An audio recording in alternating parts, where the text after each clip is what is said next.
নমস্কাৰ মই উৎপল ডক্টৰ হিমন্ত বিশ্ব শৰ্মা নেতৃত্বাধীন অসম চৰকাৰে এটা অতি স্পৰ্শকাতৰ সিদ্ধান্ত লৈছে বুধবাৰে অনুষ্ঠিত কেবিনেট বৈঠকত তেওঁ ঘোষণা কৰিছে যে ৰাজ্যৰ ভালনাৰেবল এণ্ড ৰিমোট অঞ্চলসমূহত খিলঞ্জীয়া জনতাক প্ৰদান কৰা হ'ব অস্ত্ৰৰ অনুজ্ঞাপত্ৰ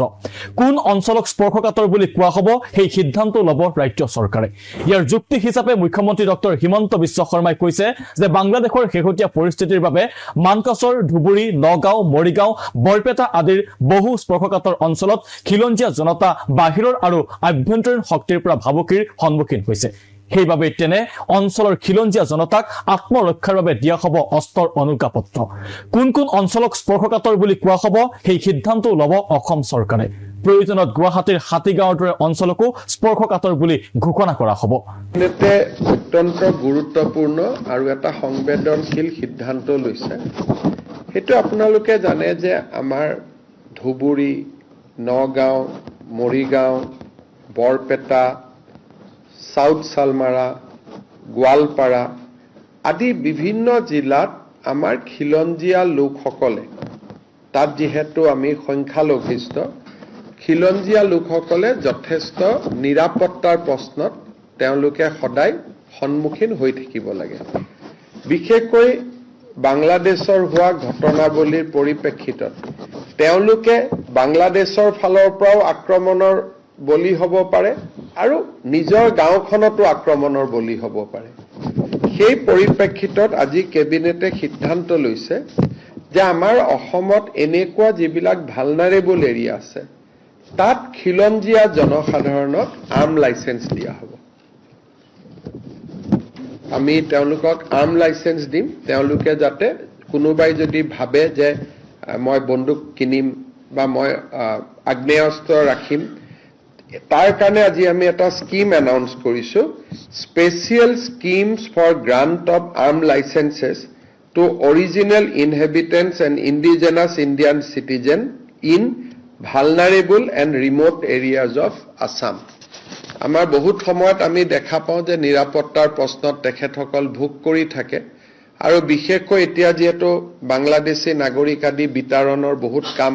আমাৰ চলি আছে গতিকে এই অঞ্চলবিলাকত আমাৰ যিখিনি থলুৱা খিলঞ্জীয়া লোক আছে তেওঁলোক যথেষ্ট নিৰাপত্তাৰ এটা সংকট ভুগি থাকে আৰু কিছুমান গাঁৱত অকণমান তেওঁলোকৰ পপুলেশ্যন আছে ক'ৰবাত ধৰক মই এতিয়া নিজেই জানো যে বাঘবৰ জনিয়াৰ ভিতৰত এখন গাঁৱত কৰবাত 500 ঘৰ মানুহে বাকি আছে আৰু কোনো নাই গতিকে এতিয়া সেই মানুহখিনিৰ কোনোবাই যদি চৰকাৰে বন্দুকটো কিনি নিদিয়ে কিন্তু কোনোবাই যদি লাইসেন্স বিচাৰে আমি তেওঁলোকক উদাৰভাৱে লাইসেন্স দিম যাতে তেওঁলোকে নিজৰ ৰক্ষণাবেক্ষণ কৰিব পাৰে সাধাৰণ নাগৰিকৰ হাতত অস্ত্ৰ তুলি দিয়াৰ অসম চৰকাৰৰ এই সিদ্ধান্তই ৰাজ্য চৰকাৰৰ সমৰ্থতাক লৈ স্বাভাৱিকতে প্ৰশ্ন উত্থাপন কৰিব কাৰণ এখন চৰকাৰৰ দায়িত্বই হৈছে নিজৰ এক্টিয়াৰৰ অঞ্চলৰ জনসাধাৰণৰ জীৱন আৰু সম্পত্তিৰ সুৰক্ষা প্ৰদান কৰা ইয়াৰ বাবে চৰকাৰৰ অধীনত বিশাল আৰক্ষী বাহিনী চোৰাংচোৱা সংস্থা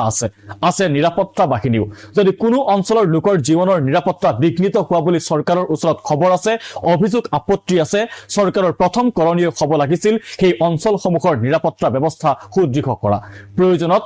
নতুন থানা আৰক্ষী চকী স্থাপন কৰা স্পৰ্শকাতৰ অঞ্চলসমূহত নতুন বেটেলিয়ন স্থাপন কৰি সুৰক্ষাৰ ব্যৱস্থা কৰা